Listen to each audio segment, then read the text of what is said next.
As usual, basketball was the talk of the town among Filipino sports fans in 2018. It's often said that all over the world, basketball is the one sport only in the Philippines and Lithuania. In 2014, FIBA formalized the recognition by bestowing on the Philippines the Most Valuable Fans Award.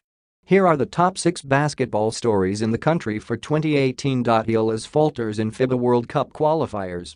The Philippines started the 6-window FIBA Asia Pacific World Cup Qualifiers on a high note, scoring back-to-back wins over Japan and Chinese-Taipei in November 2017.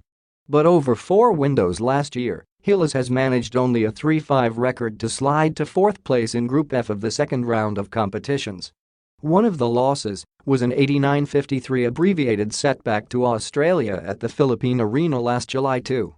The game was marred by a brawl that led to the suspension of 10 Filipino players. In the 5th window, the Philippines dropped 2 home games to Kazakhstan, 92-88 and Iran, 78-70, making the last 2 games against Qatar and Kazakhstan in the qualifiers a must-win on the road. During the year, Yeng Guiao took over from Chot Reyes as national coach. Standhardinger and Stanley Pringle, both Fil-foreigners, took turns representing the country as naturalized players in Andray Blatche's place in the 4th and 5th windows. PBA chairman is PAC president.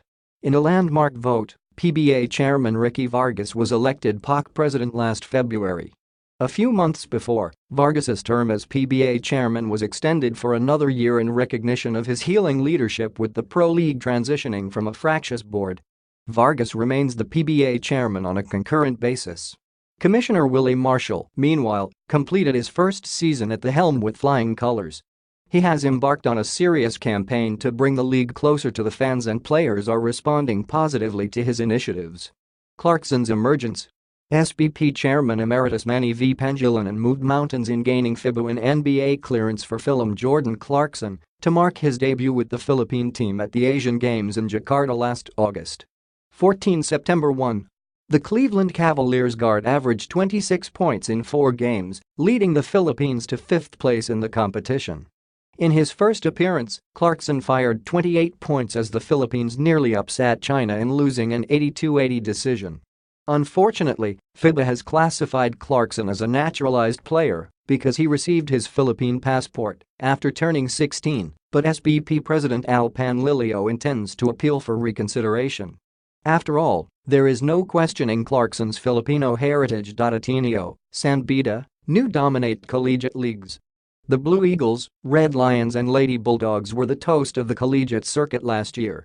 Ateneo won its 2nd straight UAP men's title with coach Tab Baldwin, while San Beda swept to its 3rd NCAA men's crown in a row, the last 2 with coach Boyet Fernandez. Neither team encountered a bump in the finals, where they blanked their opponents. In the UAP ladies department, new streak to its 5th straight 16-0 season, handing coach Pat Aquino an incredible run of 80 consecutive wins. In the 3rd UCBL, Universities and Colleges Basketball League campaign, owner Nikki Cosiding's Diliman College beat Oliveras 2-1 in the finals for coach Renzi Bajer's Blue Dragons' first championship. Para's first overall pick in PBA draft. There were 41 rookie hopefuls named in the PBA draft last month. It was the first ever draft held during a season as the Governor's Cup finals were still in progress. Lyceum's CJ Perez was chosen first overall and News Ray Parks came next. The draft went through 5 rounds before a mammoth crowd at the Robinsons Place Manila. NLEX first-round picks Paul Desiderio and Abu Tratter were later traded to Blackwater for Poyeram.